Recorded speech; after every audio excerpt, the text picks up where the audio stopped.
Here we are, Broncos Country. It is Friday night, a special Friday night episode of the Nothing Rhymes with Orange and Blue podcast. We've had a bit of an extended week without Broncos football.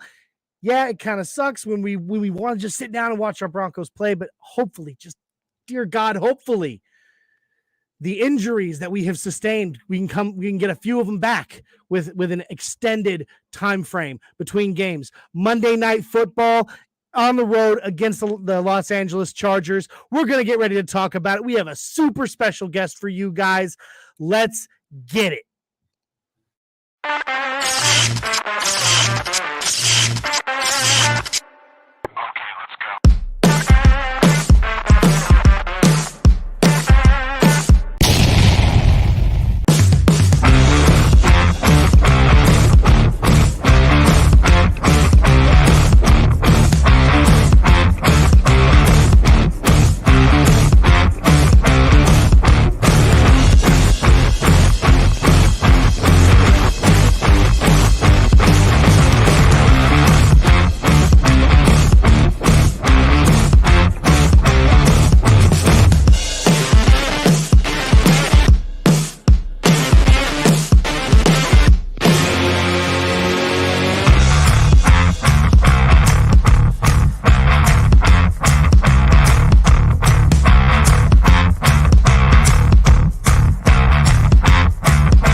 Nothing Rhymes with Orange and Blue podcast. What is up, Broncos Country? How you doing, NRW Crew? It's good to see you guys. Welcome to another episode of the Nothing Rhymes with Orange and Blue podcast. I am your host, Johnny Bakke. I'm also a writer for Predominantly Orange, and joining me today, as always, my childhood best friend, my cousin, Jay Dreamweaver Weaver. What's up, cuz? Oh man, dude, it feels like it's been a bye week. It's like a mini bye week. But I'm so ready for Broncos football. I'm ready to get back at it. I'm so pumped for this game. I'm here. Man, our boys are ready to go. Yeah, they are. Guys, welcome. We're going to get through the intro, the housekeeping stuff real fast because we have an awesome guest that I'm just so pumped to get in here. Guys, thank you for joining us for another episode of the Nothing Rhymes with Orange and Blue podcast. Generally, we go live every Thursday at 7654 on Facebook, YouTube, and Twitter. However, we are this week on a special Friday night episode due to some family things that came up yesterday. Guys, don't miss our shows. We also have our pregame show, the Get Bucked pregame show, and our postgame show, the Buck Your Feelings postgame show, hosted by that guy right over there. Every game day, don't miss them. Also, down there in the bio, you can see the link to our store, Master of Merch. Would you please bring up the merch store really quick? Yes, absolutely. So we've got long sleeves featured today. I mean, we're back in the fall feel. We got pumpkin spice, we got flannel, we got long sleeve shirts, and we got long sleeve shirts in all kind of designs. We got the multicolor, we've got the black, the white, tons of different kinds. But check out the swag, check out the merch store for all your merch and swag needs there. So, thank you, Jay. Thank you. Absolutely. All right, guys, let's get to it. I'm going to bring on a real special guest. First time appearance on Nothing Rhymes with Orange and Blue. He was a 5-year player for the Denver Broncos. He recorded 44 starts for the Denver Broncos with 6 interceptions from 2004 to 2008. Great player, great dude. He's the former host of the Nick and Cecil show on 104.3 The Fan, and the now podcast host on Odyssey. My apologies, on Odyssey, the Touchdown Denver podcast with George Stoya. Please join me in welcoming Mr. Nick Ferguson. How's it going, guys? Oh man, Nick, it is so good to finally get you on the show, brother. Well, appreciate it. Thank you for having me. I know it's been a long time in the making, so let's give the people what they want. That's right. That's right. So, Nick, how you been this week? How you feeling right now? Well, I'm feeling great, but I don't have to play on Monday Night Football. So that's a difference. But, listen, man, I was at Broncos practice today, got a chance to go inside the locker room. And I have to tell you, man, the guys are still upbeat. I know there's a lot of negativity locally and nationally, but those guys are still hanging tight and really sticking with one another.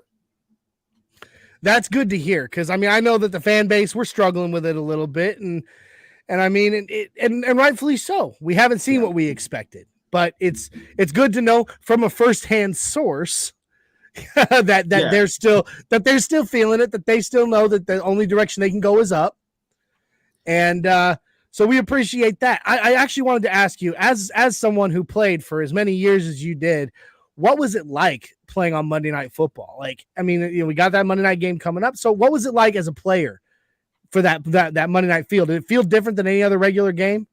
Yeah, it does. Most people say that, hey, listen, it's just another regular game. It's not. And the reason that it's not, because you're the only game in town. Everyone's watching you, and you get a chance to showcase your ability. And if you're a guy, especially on a team on an expiring deal, you get a chance to showcase your ability to 31 other teams in a primetime moment. And that's kind of the biggest thing we always criticize guys, like, well, who showed up when the lights were the brightest? And that's an opportunity for you to go out. So you have to manage the nerves, the anxiety, all that is associated with going out and playing on Monday Night Football, because here's what I learned in my career. If you go out and you show out on Monday Night Football, everyone that did not know your name before in the city you played in or nationally, guess what? They now know your name. So it's an opportunity for you to showcase your ability and go out there and put your best foot forward. So you're saying it's going to be a Bradley Chubb night, huh? Well, again, it could, because when you look at Bradley, and let's be honest, Bradley Chubb has been really criticized for being a first-round draft pick, and everyone's thinking, okay, well, exceptional first year, and then you're playing opposite Von Miller. Well, when are we going to get into that 20, 22 sacks? And that's kind of hard to do. And more importantly, looking at when Bradley was here with Von, I mean, when Bradley was healthy, Von was injured. When Von was healthy, Bradley was injured. So they never really had a chance to play with each other for 1 year. But, hey, Bradley is healthy. Right now, he's fifth in the NFL in sacks, right? He's fifth. He has 5 sacks. Now, Top five. Now, with Randy Gregory being out, we thought maybe there was going to be somewhat of a letdown. No, I mean, enter Baron Browning. Right? and that guy, talk about hot off the presses, that guy is amazing. And I'm going to give you guys someone that when I look at Baron Browning, I look at him in the same way, and others are not going to like this comparison. But when I see Baron and what he was doing last week on Thursday Night Football, man, he looked really similar to Micah Parsons for the Dallas Cowboys. So that tells you that the potential is there for him to make those type of plays. But once again, it's about opportunity. So I'm looking forward to Bradley having a great game. I mean, the Chargers, they've struggled with the ground game, and they have 2 rookies, a rookie left tackle and a rookie right guard. So I expect that this D-line to eat on Monday Night Football. Wow, is that very nice? I love it. I was gonna say their offensive line has taken a lot of blows already this season, and so I mean I kind of look at it as a comparable to what the Colts were now. Last game as far as I mean they had a lot of weaknesses online, and Baron Browning sure showed up and ate because of that. I'm looking forward to another copy. And I'm gonna go ahead and say this right now, Nick. And I know you know him, and I know your friends. Before Troy Rank said it live, during the preseason, I straight up said he's Gumby. The way he was bending. I said it. I was like, you heard it here first. And then the next day, everybody, Troy Rank said it on 9 News, and everybody was like, you stole that from Troy Rank. And I was like, no, I didn't. I said it first. But anyway, it was, he got that bend, and it's beautiful, and I just can't wait to see. I mean, and we definitely haven't seen his ceiling. I mean, he can still climb. So no, I can't. We haven't really seen his ceiling as far as what he can actually be as a player. But it's great to see this part and the evolution of a young player being able to go out there and make plays. And what it comes down to, fellas, is it's the level of consistency that you produce, because you can go out there and you can have a great game, right? But it's a 17-game season. So, no, your team needs you for 17 games. And I'll tell you this, you don't necessarily have to get a sack to impact the game. I mean, pressures work as well, because now that quarterback is throwing on timing and rhythm. And if you disrupt that rhythm, now you're speeding up his clock. And now there's an error throw, tips and over throws, as we would say, got to get those. But this is where the combination of Bradley Chubb and Baron Browning could be a formidable tandem for the Broncos on Monday Night Football. I love it. I love it. We already have some of our folks in the comment section. We got our buddy Rob Myrick from Orange Weekly in there, KB82, saying, what's up now that Simmons is back? I want to see Simmons and Stearns in action together. Maybe even with Kareem blitzing the QB or helping in run support. I think that'd be pretty epic to see, honestly, the way that Stearns has been playing. Well, there's a possibility that you may see that. And this is the joy, if you're a Juro Evero, of having so many productive guys in your secondary, and knowing as though Josie Jewell is probably not going to play in this game. So you have Jonas Griffith and you have Alex Singleton. Now, if you want to change some things up, roll with one linebacker out there, and I'll give it to you guys in numbers. So 5 DBs, that's nickel. 6, that's dime. 7 is your dollar package, right? So you can have essentially 7 DBs on the field. And I know with Caden playing the way that he is and Simmons coming back, everyone's thinking, okay, well, do you put Simmons back in the lineup? Of course you do. You're not an idiot, right? It's like, well, what do you do with K-Jack, right? You got to have him on the field. And the idea is that you put your best players on the field. So we can see some kind of combination where there's a rotation of who's down in the box, because we know all 3 guys can make plays on defense. I love it. I love it. Another Rob from Orange Weekly in here. He's asking you. First, he says, "Wow, awesome! What's up, Nick? What's up?" And then he says, "What changes need to happen to make this offense come alive? Don't hold back." Okay, bearing in mind we do our very best not to curse very often on this show. We generally tend to replace curse words with the names of coaches and players that we hated. So like the F word is Fangio, the S word is Shermer, and to be the B word is to be a Jawan. Juwan James. So and so if you want to curse that way, feel free. Well, no, you know what? That's not what I do. I'm not going to swear. I just put it to you this way. There are a multitude of things that the Broncos offense can do. Just kind of give you an idea as I was looking over these stats. The biggest problem for the Broncos, is 3 areas. Penalties, right? So the Chargers are 7th. The Broncos are 31st. Okay. Now, when it comes to red zone attempts, the Chargers are 2nd. The Broncos are 21st. So, oh my God, that's gross. So when you look at third downs, the Chargers are 18th. The Broncos are 30th, right? So when you kind of lead the league per se in some of those categories, it makes it really difficult for you to be effective. But here's what they can do. Now, when I look at this offense, there are a couple of things that I haven't really seen them do. I haven't really seen the toss play that much. And looking at the Broncos offensive line, they don't have one of the top offensive lines in the league, but they do have guys who are athletic and physical. So I'm thinking, okay, well, you run a couple of toss sweeps, get those big guys out there in front, mowing things down, and let your running back, actually go to work. Now, there's no Javonte Williams, but you do have a Mike Boone. I mean, that killed me, by the way. Oh man, to lose Pookie. Yes, that was a big blow, but you still have Boone, Gordon, and Latavius Murray is a downhill runner. Yeah. That's what you want to do. You want a downhill running guy to put pressure on that defense. And the biggest thing for me, guys, when I look at these third down numbers and the team being 30th, I'm thinking like, well, where's your tight ends? Think about what we saw on Monday Night Football. Raiders, Kansas City Chiefs. When you look at Travis Kelce, he had 4 touchdowns. 4. Yeah. But he only had 25 yards in the game. Yeah. I mean, he as a red zone weapon in the flat and in the screen, he's an animal. I mean, even just having him pull a shallow crossing route, he's impossible to impossible to take down once he gets the ball. It's and probably another good reflection of how bare our tight end, I guess, contribution has been to why we lead the league in drops as well. Like we're putting a lot of pressure on a lot of guys that maybe aren't at, you rely on the short yardage, third down guy, tight end. My mind instantly goes to like Shannon Sharp was like the ultimate third down pickup guy, like steady hands on the team. And we just don't have that from that position right now. Well, Jay, I'm going to disagree with you just a little because the idea is that, and I hear that a lot. Well, the Broncos don't have like a high profile top shelf tight end. Yeah. Well, here's what we've known in the NFL. It helps if you have that guy, but to be totally honest, you really don't need that guy, right? Think about it. Albert Okwuegbunam was supposed to be the guy after Noah Fant. I mean, they put him on a milk cart, and he's in a witness protection program, right?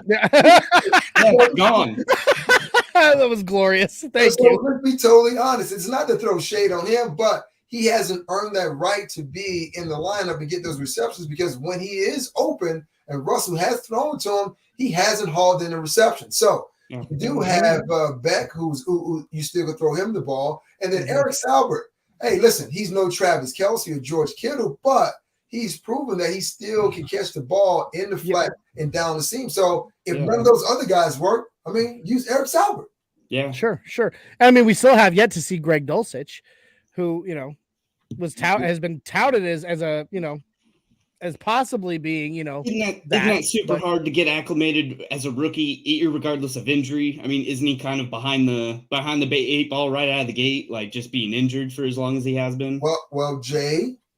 Traditionally, that would be the book on like Football 101, the guys being behind. But here's what you do if you're a creative offensive coordinator. You already know the learning curve for him is very steep because he hasn't been with the group, but he's been around them. So what you can do, and because I'm thinking that maybe we'll see Dulcich Monday Night Football for a couple of receptions. What you do, you put a couple of plays in the playbook to get him comfortable. And then what you do is you rinse and repeat. You just flip the formation and you run the play again, right? Until he starts to learn more and more of the offense. So there is a way to get your guys involved, just like Latavius Murray. He hasn't been here that long, but you can put about 5, 6, 7, 8 plays together and just keep running those same plays. Yeah. Absolutely. And that'd be great to see. Defense is honest, just to have it in their mind that he's there and he's available for a target. Well, that's the thing, guys. I don't care the running backs, tight ends, or wide receivers. If you never throw to a guy, the defense will never have to go, oh, wait, listen, before the snap, let's find this guy, right? Yeah. You don't have to worry about it because you're thinking like, he's not going to throw. And hence the problem, like with Russ and some of his interceptions, and people saying, well, he's not seeing the full field. Well, you know what? Half the field is cut off because guess what?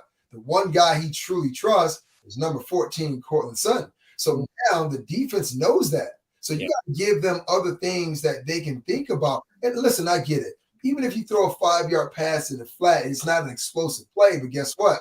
It is 2nd and 5. You got more plays in your look for 2nd and 5 than you do 3rd and 15. Positive yardage, period. There you go.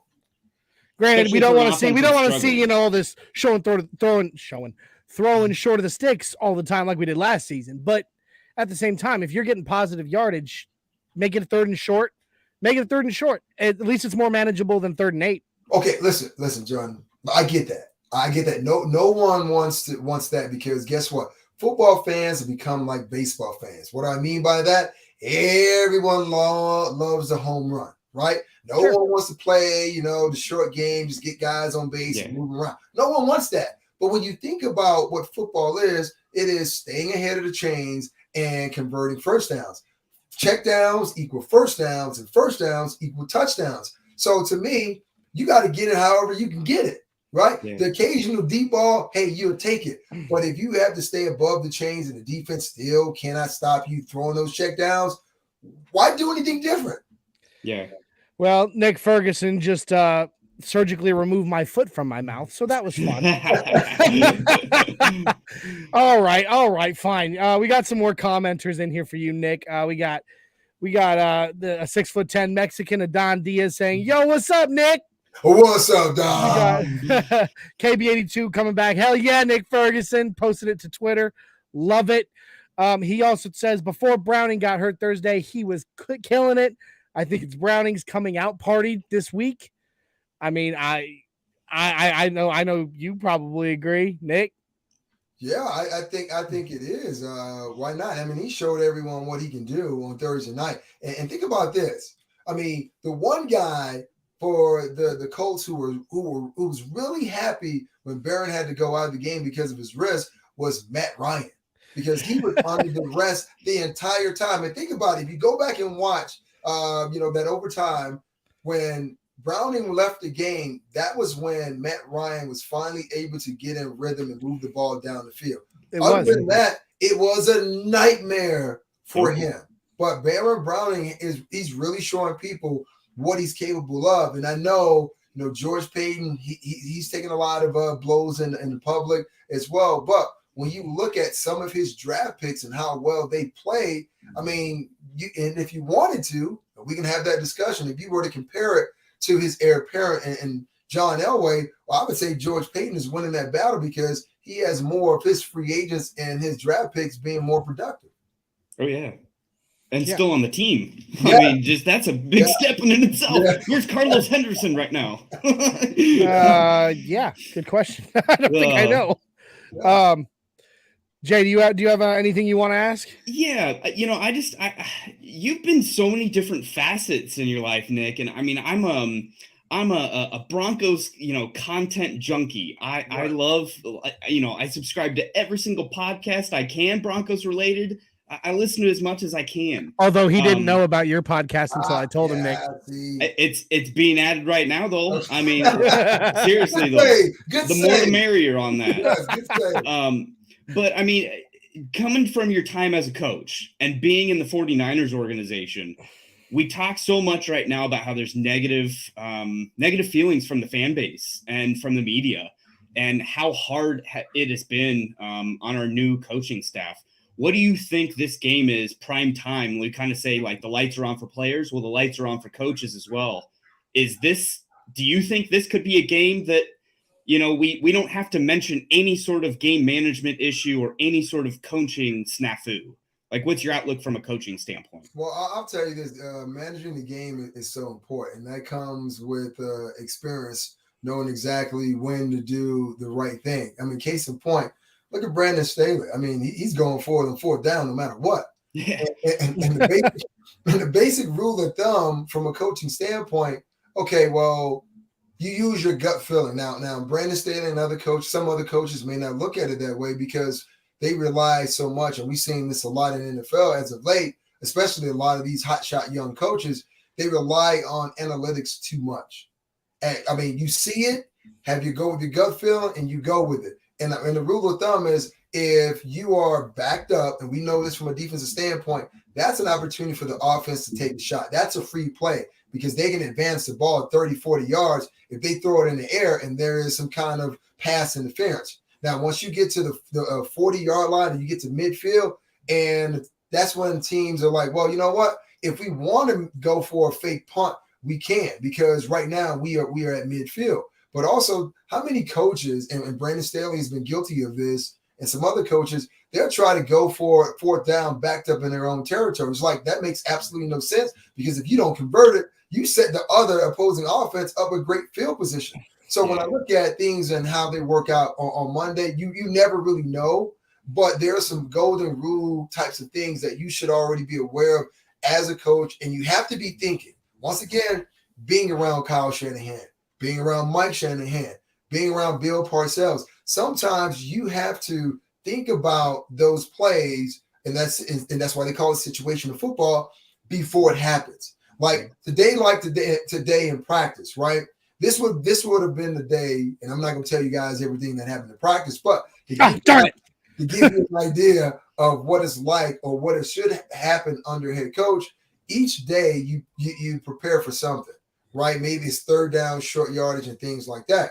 So as a coach, you try to take your players through every possible situation. Granted, you won't be able to take them through everything, but you want to show them and then be prepared for it.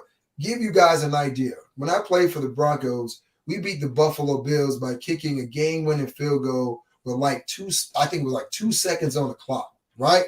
And I didn't think we would be able to get our offense off the field and get the special team unit and Jason Elam on the field in time. But guess what? We had practiced that play for like 6 weeks, right? We will go through it for 6 weeks, and you never knew when it was going to come up. And we just kept wondering, why does he keep doing this? Why does Mike Shanahan keep running this play? We've never been in a situation. So you never know until you're in that situation. And guess what? Because we had practiced that play, everyone was grooved in. The fans and Ralph Wilson Stadium, that's what it was called at the time, they didn't think we were going to get it off. It's 3-2-1 field goal. Broncos win. So right.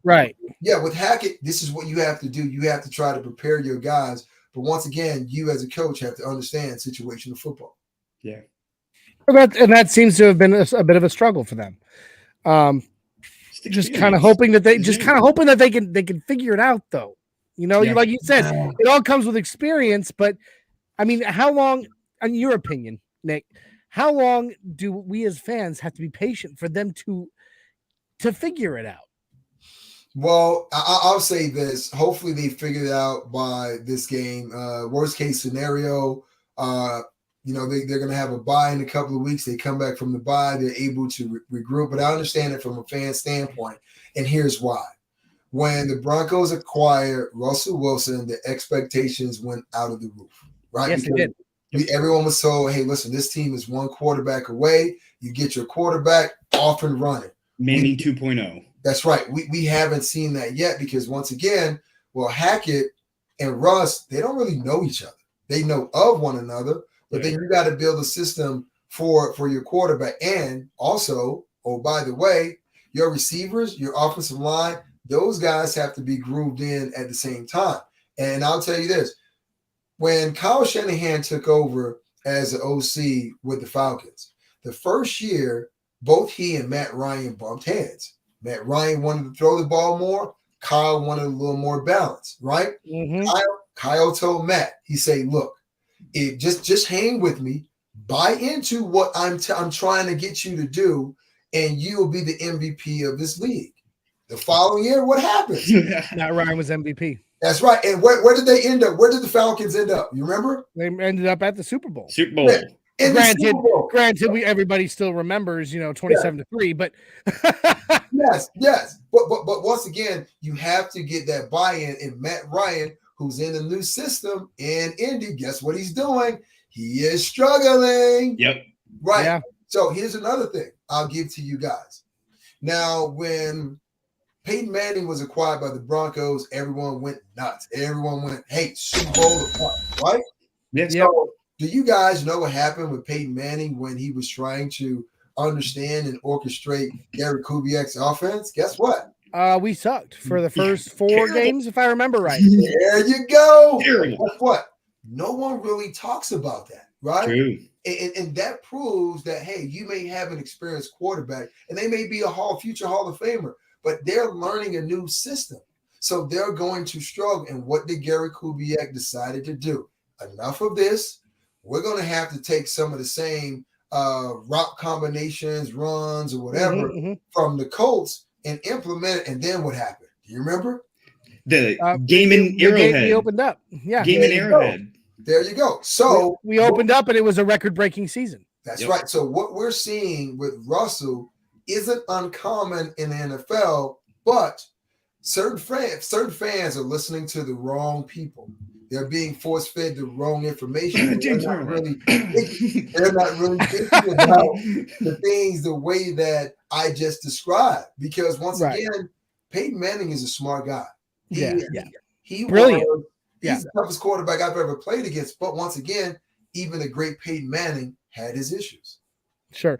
And Jay, what are you thinking? Calling out his former station mate like that? Oh my gosh! Well, you know what? I didn't even hear what Jay said. I didn't even hear it. We are not a Marilat cough. we are not very big fans of Mr. Marilat on this show, and that's that. And we're not quiet about it. But he loves it. He soaks it in. He shouldn't play like he doesn't. You know, it's okay. It's okay. we got the great Nick Ferguson. He's the one. You were the only one on 104.3 The Fan that I actually listened to, by the way. Well, thank you. It's true, man. Appreciate it. Well, no, that's not true. I listened to Tyler Columbus as well. Okay. When he was on there, but you two were the only ones. You two were the only ones. Well, appreciate it, man. Thank you.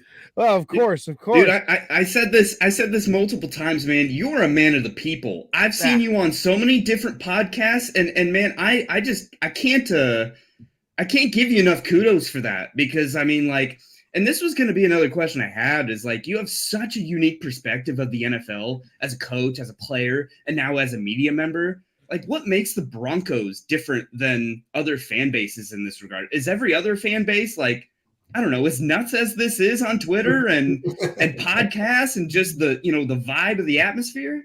Well, you know what? Every team, every fan loves their team. I mean, that's why we got fandom, we got fanatics. But there's certain teams that in their fan bases that go a little further. Case in point, like if you were trying to compare Cleveland to that of the Broncos, there's no comparison, because guess what? They don't know what playing championship football is about. They don't know. They don't know what going to Super Bowls are about. So you hear that, Cleveland? 3, baby. So once again, what comes along with that are expectations. Sure. And the expectations, they never go down. They always go up. So that's kind of the gift and the curse of success, because there was a time where the Broncos were not relevant, right? Yeah.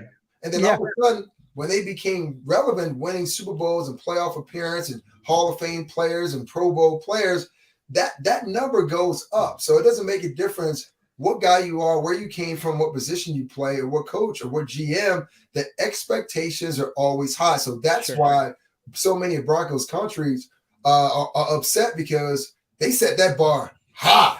I mean, they did. High. Yeah, they did. We got a couple more comments here, and then I've got a question for you of my own. We got let's see, I lost it. I just lost it. I hate it when it jumps like that. Rob, our buddy Rob, he wants to know what you think of Caden Stearns, and also who you would compare PS2 to in past NFL. Okay, well, love Caden Stearns. Loved him when he came out of Texas. I thought he deserved to be drafted higher than he was selected. But if that would have happened, the Broncos wouldn't have been able to select him. So I'm glad he's a member of this team. And he got a chance to play as a rookie. And usually you're not really involved that much as a rookie, as though Vic Fangio was actually using him last season. And that's a guy that when he was at Texas, he was always around the ball. And he's sort of like a Justin Simmons still learning his way type of thing, Johnny on the spot around the ball. So I love that. Johnny on the spot. What's up? Yeah. So I love Caden as a person, as a player. He's gritty. He's going to talk his trash. He's going to go out there and back it up. He's definitely a player that I would love to coach and be in the room, because he's made up of the right thing. Now, you asked me about PS2. Well, here's the interesting thing about PS2. When I was on the Fan and we were going through our draft coverage, I called his dad and had his dad on the show and had his dad talk about him, like what are some of the strengths and weaknesses, of your son? And I said, well, wouldn't it be crazy if he was drafted by the Broncos? We all laughed, right? We all had a laugh. Oh, that would be great. Little did we know that it would happen. And what I also did was I called the one guy who he reminds me of, and I wanted his assessment. So I said, well, here's a guy that I've been around. He's a Hall of Famer. Who better to tell me about this guy that's coming in playing Oh, corner. I know who you're talking So I about. called Champ Bailey. Yep. I mean, who else could I call? I was like, dude, tell me about this kid. And he was just like, man, I've been around him. He's this type of guy. He's well coached. And after the Raiders game, so what basically during the Raiders game, I'm texting Champ and I'm like, man, do you see this dude's feet? Because like guarding Devontae Adams, hey man, that is not easy. No, his ability to turn on a dime is unbelievable. Yes, but PS2 was hanging right there with him. And the one thing that we were watching was his feet. Because the way that I teach it and the way that I learn, playing that corner position, you don't shoot your hands. You move your feet because the receiver is working off timing. That's why we see all these pausing and hesitation move by wide receivers. And watching him in games, but more importantly, this is where it's important, watching him in practice reminds me of 2-4 because 2-4 practice the same way he played football during games. And it was unreal. And you watch him 2-4 in practice, said 2-5. Yes. Dude, you watch 2-4 practice and you sit there and go, you know what? I'll never be able to do that. No matter how much I practice, I'll never be able to do that. Is it true he didn't stretch? Is it true he just walked on the field and he was just like, that's just who I am. I'm just that guy. First of all, I can't say I've seen him stretch, but it really wasn't stretching. Yeah. We wouldn't call it stretching.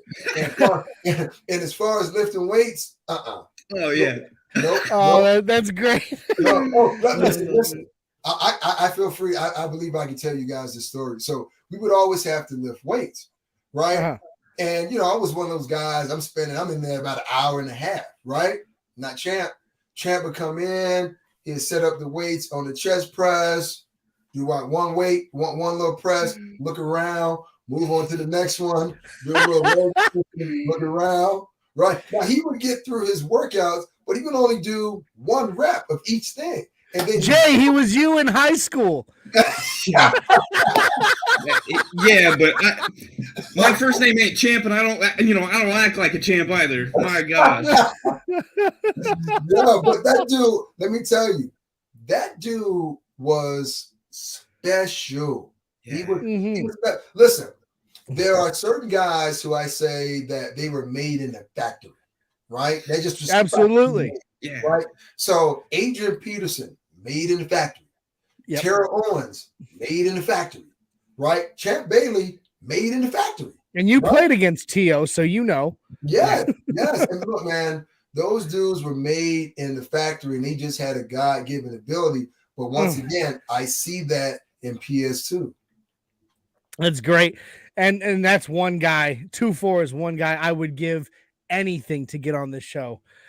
But so far he's not awesome. So far he hasn't been like you, Nick. He hasn't just randomly responded to me on Twitter. Living legend. I'm trying. I've tried. Believe me, I've tried. But so far, Champ has been like, nah, I don't think so, guy. Keep trying, man. Keep trying. You never know. You may catch him at the right time. Hey, how just put in a good word for me. All right, no. I'll bring it up. I'll bring it up. That's so That'd good. be amazing. That would be absolutely phenomenal.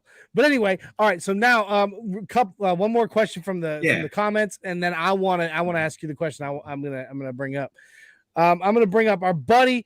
Well, first of all, he was up here. Shadow was like, Shadow Jacker D-Rock. He was literally like, holy crap, it's Ferg. So he was excited about that. Then he asked Ferg, what are memorable moments playing at Andrew Jackson? Wow. It was my high school? Yeah. Wow. Why not? Like we love to get deep on this show. We love to learn about people like beyond the guy that we saw on Rockin' Orange and Blue. When we had Justin Simmons on about 6 months ago or so. We probably over half of our interview with Justin was just talking about Justin. Wasn't even talking about football. That's just how we are on this show. We want to know you as a person. Well, I'll tell you this, man, the fondest memory, like we used to play the school called Northwestern, and that was kind of our rival. Amari Cooper came from that school, Teddy Bridgewater, Marvin Jones. I mean, they had so many top-notch guys who came from that school that played, big college football and ended up playing in the pros. So that was kind of always one of those games that you knew you had to get up for. And, it's one of those inner city games. And to give you an idea, you're from inner city Miami, if I remember right. Inner city Miami. And the first time I played in this game, we played in front of 11,000 people. Right? Holy cow! In a high school game? In a high school game. And so it grew so large. They used to have it in the Orange Bowl, and then they moved it to then Joe Robbie Stadium. So, you have like 40,000 people for a high school football game. That's unbelievable. Yeah, it was unfreaking real. And one of my memories was I had 2 interceptions in this game. One I took back to the house. I mean, we ended up losing the game, but Luther Campbell of the 2 Live Crew, he gave me a MVP trophy. So it's in my mom's house in Miami. So that's incredible. Yeah, it was incredible. That was kind of one of my most memorable moments because it was against a kind of division rival. And we didn't win the game, but anyway, there was a lot of people talking about me because I had 2 interceptions in that game. The lights were on and you stepped up. Yeah, that's incredible. I just want to bring up my high school favorite moment because one I have to say, I have to say this. One, I don't know if you remember because it was when you were playing in Denver. I was on the Longmont. I'm originally from Longmont, Colorado. Actually, both of us are, but Jay now lives in Omaha, Nebraska, and I live north of Nashville, Tennessee. But I'm originally from Longmont, Colorado, up by Boulder. And 2006, we were in the state championship for 4A football. That was a great memory. I loved playing on at that time Invesco Field at Mile High. I loved getting to play there, but there was nowhere near 40,000 people in that stadium for that game. It was fun though. I got to play one play. I was a halfback, so there was not a whole lot of plays for me. But I did get to play Red Rover with the defense one time, and I got some first down, which was my, college crowning moment or high school crowning moment rather. But my favorite moment was when we actually were up in Loveland playing one against one of our rivals, and it was senior night for both teams. Yeah. And so we had a whole bunch of our school fans out there, a whole bunch of theirs. We lined up in the middle of the 50-yard line in the shape of LT because we were the Longmont Trojans. Yeah. And that was our logo, but nobody knew it. We all had a handful of grass seeds. And all of us seniors lined up in that LT. We dropped those grass seeds right where we were on the 50-yard line, so that the next year, as the grass started to grow, there was a giant Longmont Trojans LT in the middle of their football field. Wow, that's great. Now, whose idea was it to drop the seeds? I don't even think I can remember who came up with the idea, but of course, the moment I think it was one of our redneck boys, one of the farm boys who came up with the idea. I can't say, but I honestly can't remember who, but I can say that the moment we did it, the moment he said it, we were all on board with it. Yeah, grow our logo in the middle of our opponent's field with grass. Yeah, good luck getting rid of that, guys. Well, see, now by doing that, you force them to rip up their entire turf. You actually put new sod. I don't know if they ever did, thank you, John. But it was worth it. It was worth it. So now my question: I want to talk about the man that everybody in Broncos Country is talking about. Hey, Mr. Wilson. Let's talk Russ a little bit, if you don't mind. So Russ, he flew to Los Angeles, got the platelet injection, the platelet and plasma injection. I can't remember what it's called, which is sad because I work in the medical field. But he done that. First of all, do you think he's going to be playing Monday night? Yeah, of course he's going to play. I mean, watch him at practice. He seemed like he was, slinging the ball around well. So I don't think there's nothing that's going to prevent him from playing because guess what? I mean, players are human too. We listen to the noise, even though we say that we don't. And the last time that we saw Russ, he didn't have a great outing. So yes, he wants to go back out and have a good performance because once again, remember, this is not your regular Sunday game. This is Monday Night Football. Yeah. And he's been criticized. Even Eli Manning on the Manning cast was saying, hey, maybe they should have paid the punter all the money that they paid Russ. And then he had to kind of retract that statement. But, Russ wants to go out there. And he's a player. He's a warrior. So I can't wait to see what happens on Monday night. Yeah. Okay. So now if you were if you were out of the media right now. Yep. And you were back to being Coach Ferguson. Coach Ferg.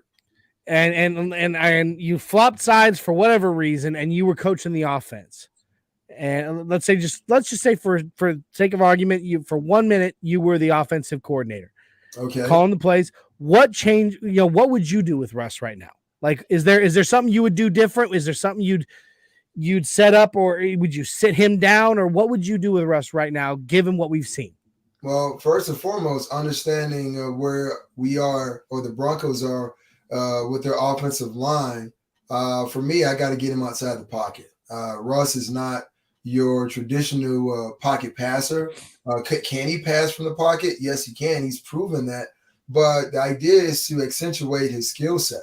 I'm going to pull my guards to get them out in front of him. Even if that means I have to take one of our tight ends and I do the same thing, get him out on the edge, because now he has options. Now he can dump it off to the tight end, or he can throw it downfield, or he can run with the ball. But the idea is to get him out in space, because now you force the defense to now have to adjust and move with him, which will now open up passing windows down the field in the short and intermediate game. So for me, I got to get him outside the pocket. Now, that's not saying that I won't have Russ on the center. I got to have him on the center just a little bit, because once again, we got to throw the defense off. We have to make them kind of defend everything. So now on the center, we hand the ball off a couple of times, and it doesn't really make a difference if we're on the plus side of things. It's just to make it the threat of the run.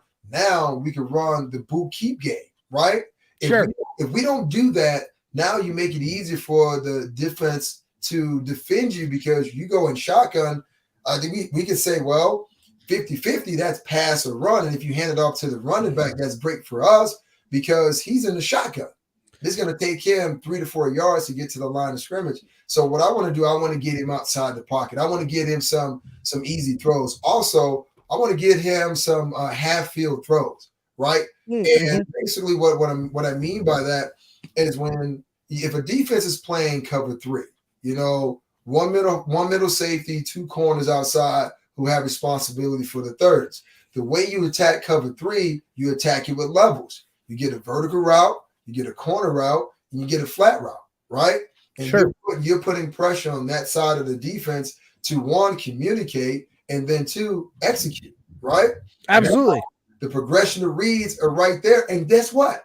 We get him outside the pocket so he can go 1, 2, 3. Which one of these guys I want to throw it to?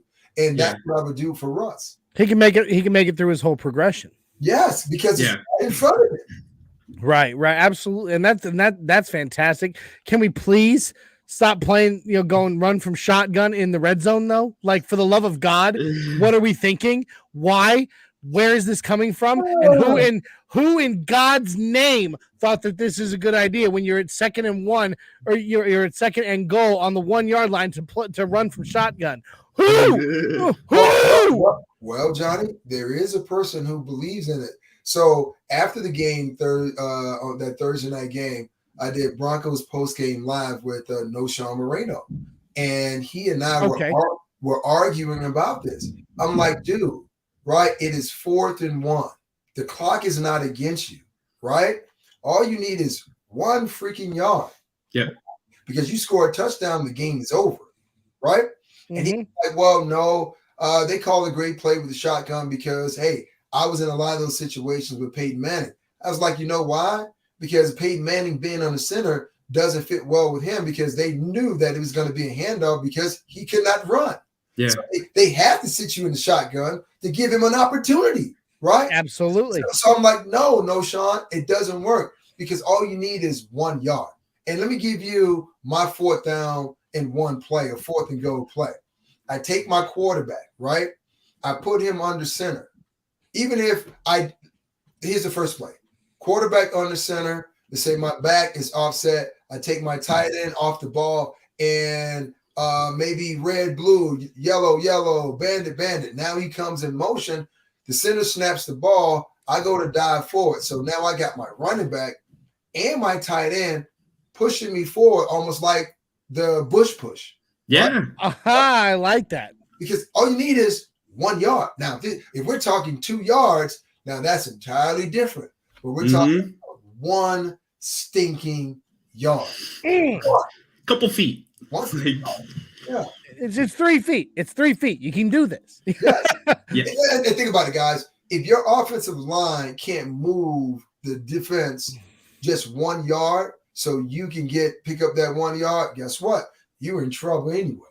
True. Yeah, that's true. I mean, it's a hobbit is taller than you need to go. So let's go. I wouldn't go that far. I wouldn't go that No. Like the average, like I'm sorry, I'm a nerd. I'm a self-proclaimed Broncos fan / nerd. And I love Lord of the Rings. Average hobbit, 3'6". So if you had a offensive line full of dwarfs, you think that you snap the ball, then all of a sudden you're gonna pick up that yard? Absolutely. Dwarves are miners, dude. They're so strong. Like, They burrow. I'm just kidding. Right. I'm sorry. But I'm just saying, like 3 feet. It's 3 feet, y'all. Like, you can make that. You can make that. Yeah, I mean, like, oh man, I miss the days when people jumped over the pile. I miss those. Like, you see it every now and then, but I miss those days. Like Kubiak Manning disagreement, right? Because Kubiak wanted to run the ball, and like, well, when you're running it in shotgun all the time, you're essentially starting like a yard back, like your negative yards to start out with as a runner. And that that's tough, I'm sure, to do in a long-term sense, macro-wise. Well, I mean, with Peyton, when you look at the fact that he lacked athleticism, but he made up for it with his smarts, right? Yeah. It's only wise as a coach because you're trying to win games at the end of the day. Now, if you're trying to prove that you're the smartest guy in the league, you have the best offense or whatever, you can try to do that, but no one's ever going to see it because your guys can't execute it. So it's only wise to go, hey, listen, hey, Jay, what do you want to do right here on 4th and 1? We have a 3rd and 8. What do you want to do? What's some of the best plays that you want to run? What makes you more comfortable instead of saying, okay, it's 3rd and 8, Jay, go run this. Yeah. I mean, come on, man. Sure. I mean, yeah, the runs on 3rd and long have been a little bit. It's been like, really, of all things, 3rd and 8, you're running it. Like, I mean, granted, it's what they expect you to pass, but you're running an option route. Why, you're running an option. Why aren't we, why are you running Shermer checkdowns? It's such bull Shermer. I'm just saying. All right. So, I'm so sorry, Nick. You said you would give us a half hour. We're at 52 minutes. But, I mean, whenever you want to get out of here, brother, you bounce out. We've still got a segment of Mile High Matrix to go through. Well, I'll sit and finish up the hour. Oh, are you sure? Yeah, I'm fine. Well, then would you feel comfortable? I know you probably don't have sunglasses right there on hand, but would you feel comfortable doing a segment of the Mile High Matrix with us? Yeah, why not? Cool. For whatever that means. Yeah, Nick's about to find out. Let me correct myself because I think I misspoke. Right.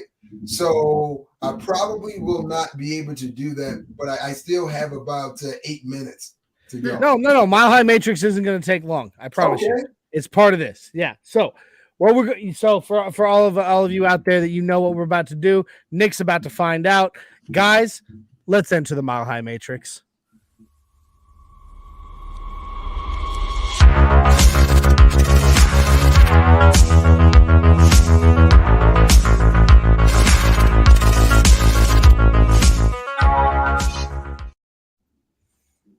Welcome to the Mile High Matrix, where we offer you the orange pill or the blue pill, and you tell us which you choose and why.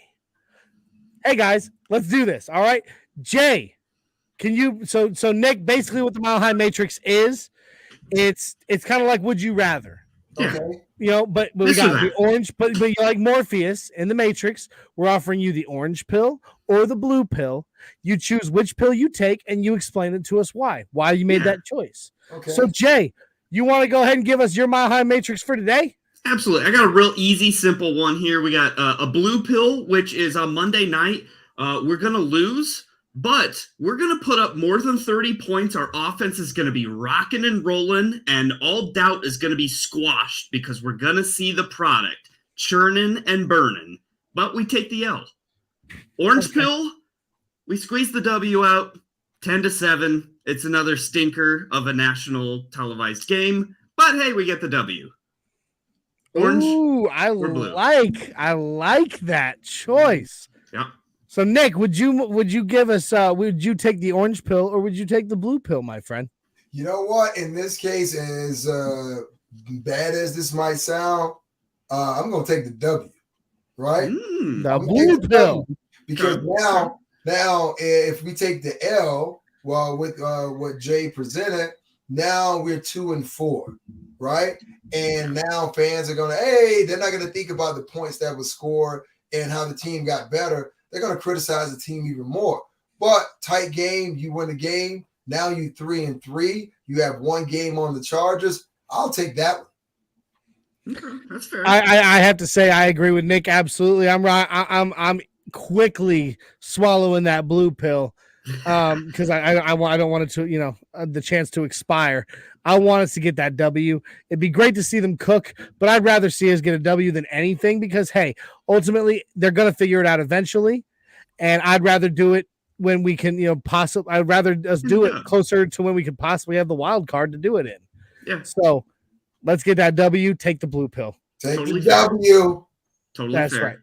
What about you, Jay? What was your choice of your own for your own Matrix? My own is just kind of selfish because I want to look in the long term because I think people are sadly such in the gutter and impatient in Bronco country here that like we're looking for anything to be negative, and I just want to see the product on the field return to grandness. I want Even points. if ultimately it ends in an L. Yeah, but that's the short term of Mel that night. But that could be the pivot point catalyst of the rest of the year. Who cares if we lose that night? If we, run the table with W's the rest of the year. Maybe it would. But Jay, you say if, right? Yeah.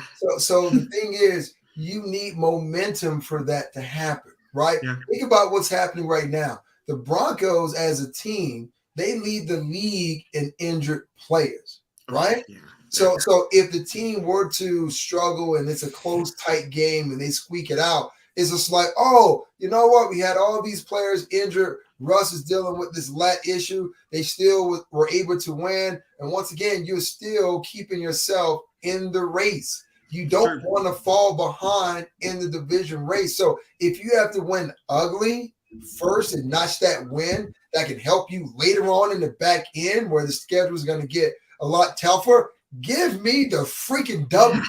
Mic drop. Yeah, I'm just kidding. Don't complicate it. Just get a W. All right. So go ahead, Johnny. All right. So here we go. Here's our other orange pill, blue pill, and this one is actually inspired by George Stoya and Nick Ferguson on the Touchdown Denver podcast from 3 days ago. All right, are you ready for this? George on your show brought up all the stuff out there, all the rumors about Nathaniel Hackett's head being the next coach on the chopping block. So, just as of right now, if for whatever reason that happened, it's not happening, obviously. But if Nathaniel Hackett was to get fired, and you have the choice to bring back one of our two Super Bowl winning coaches, you take the orange pill. You're getting Mike Shanahan out of retirement back on the sideline for the Broncos, or the blue pill, you got Gary Kubiak on the sideline, calling the plays, calling the game for the Broncos. Which do you take? Orange pill, blue pill, go. Now, is this for me or for Jay? Both. It doesn't matter. It's for everybody. All right, Jay. I'll take Mike Shanahan.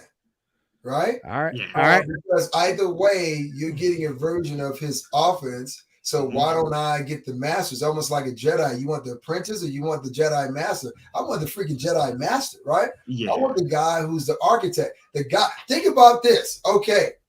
Mike Shanahan has been out of the game for a while.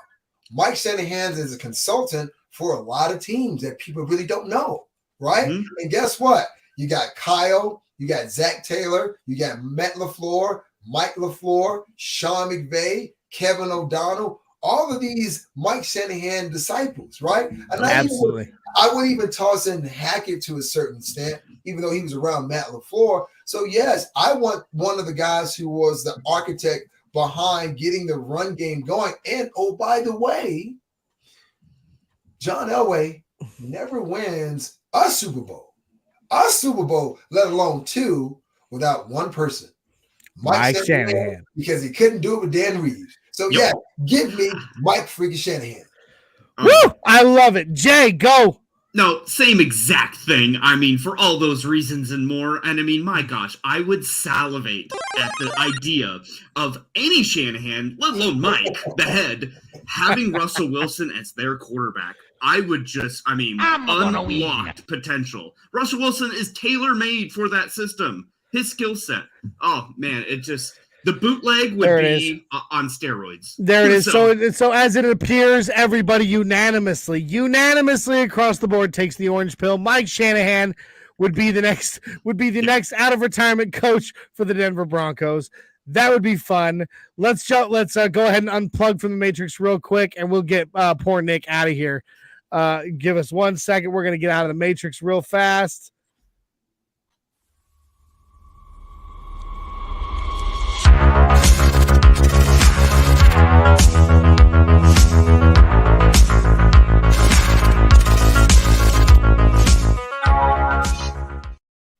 Nick, thank you for joining us in that one.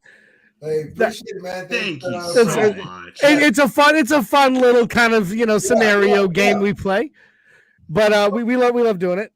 Well, just be careful that you keep the pills orange and blue. Yeah. Well, I mean, yeah. I'm still young. I don't need the blue pill yet. So we do. I do want to throw.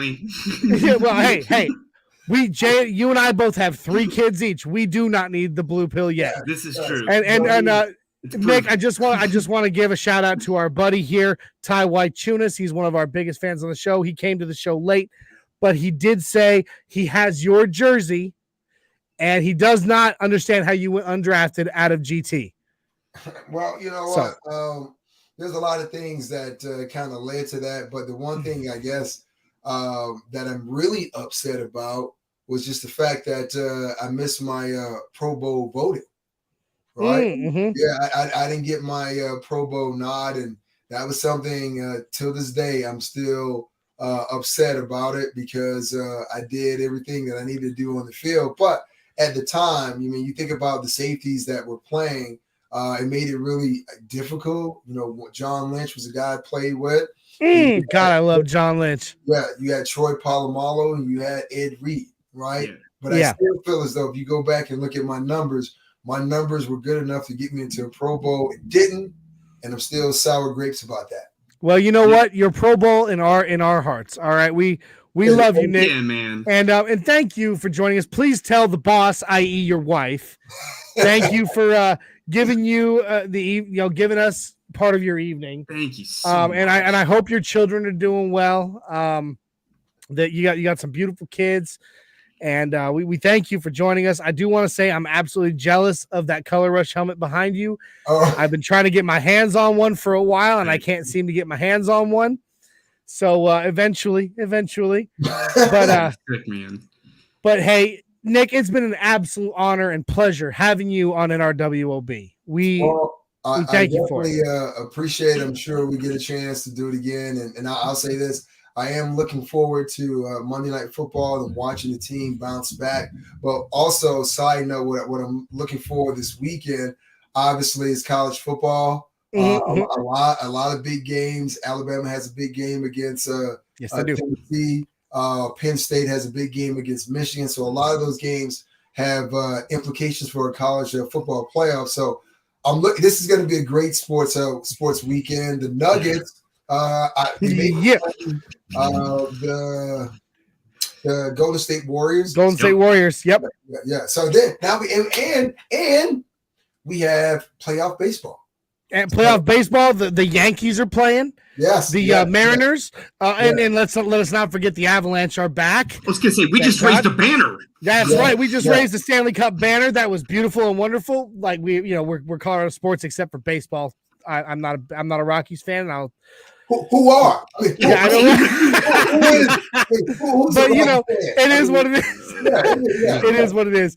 And in college football, I'm just right now. I'm just trying to forget that I'm a fan of my college team because they have just looked like crap.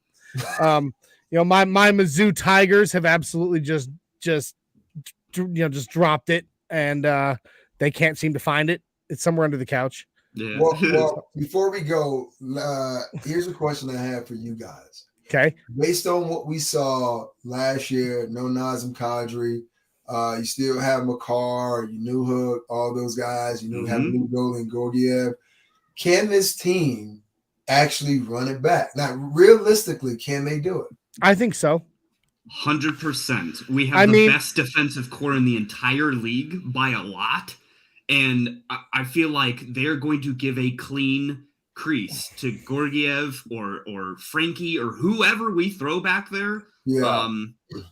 We're set defensively. That Flames game last night was actually one for the ages, especially for being an early season game. That was a scheduled loss. It was, but I'm just saying, even though it was a loss, it was, pardon me, sorry. It was definitely the kind of game that it looked amazing for being so early in the season. And they did the same thing the night before against Chicago. Yeah. And they blew them out of the water. And it looked like they picked up right where they left off in the Stanley Cup final. Denver sports is on fire right now. Like there's just so much. The Broncos have just got it. The Broncos just got to catch up a little. Yo, they can do it. They can do it. As we would always say, all in the mustard and can't catch up. I love it, Nick. That's great. Thank you. Hey, Nick, it's been a pleasure. Again, please thank the family for us. I'm gonna hold you to it. Shoot a message to Champ for us. Well, yeah, I'm gonna put it on Twitter and then I'm gonna see what happens. That'd be. Hey, if you really do that for us, I will not complain. But we really appreciate you. We're definitely, hopefully, at some point, gonna get you back on here. And if you ever need guests for Touchdown Denver, just let us know. All right, cool, guys. I will do that. Enjoy your Friday and go Broncos. Go Broncos. Let's ride, baby. That's right. Thank you, sir. Oh, man. What a show, man. That was crazy. Dude, Nick is such a guy, man. Nick is such a freaking guy. He's so accessible and so relatable, and just he's a man of the people, he's man. He's a folklore legend as far as Broncos Country, Bronco content out there, podcasts. He's everywhere, and I can't appreciate it enough. He really is. What a stand-up guy. Well, and Jay, that was your first big interview since you've been on Nothing Rhymes. How'd it feel? It was nuts. It's just, I've talked to you before. Platforms like this, when we were growing up, didn't exist. No, they didn't. You couldn't just knock on your favorite athlete's door and say, "Hi, can you talk to me now?" That's just mind blowing to me. But now but the thing is too, we've got, we have to have some kind of legitimacy for it to happen too. For sure. Very much so. And so that, just getting guys like him, even though we've been bigger than we are now, we're starting kind of over, we still have that legitimacy. Yeah. And that feels good to know that. So getting Nick on the show is great. We're definitely going to get him back. Guys, thank you in the comments for asking the questions you asked. Look, the Chargers is coming up Monday. We're going to have post-game and pre-game shows for that day. And we're going to have a lot to talk about. I don't know if I have much more today to talk about. Plus, I'm going to be honest with you. It's about time for me to get downstairs to get my babies to sleep. Yo, same with me, man. These kids need to, go to bed and start the Friday night for me. Absolutely. So, guys, this has been an epic show. Epic show. We thank you for joining us on an awesome episode of Nothing Rhymes with Orange and Blue podcast featuring Nick Ferguson. Make sure you follow him on Twitter, Nick Ferguson 25. Also, follow his podcast, it's at TD Denver on Twitter. You can also find it on Odyssey. It's an Odyssey original. You can find it anywhere you find your podcast. Touchdown Denver Podcast. Him and George Stoya. It's awesome. Don't miss it. Guys, thank you for joining us. It's been a blast. And I don't really know that I have much more to say other than that. Make sure you catch our other shows. If you haven't already, please, please, please like, subscribe, share. Guys, we love you. We are so ready for Broncos football. We will see you Monday evening, pregame on the Get Bucked pregame show. Sorry, Get Bucked game day show. That's what we call it now. Let's ride!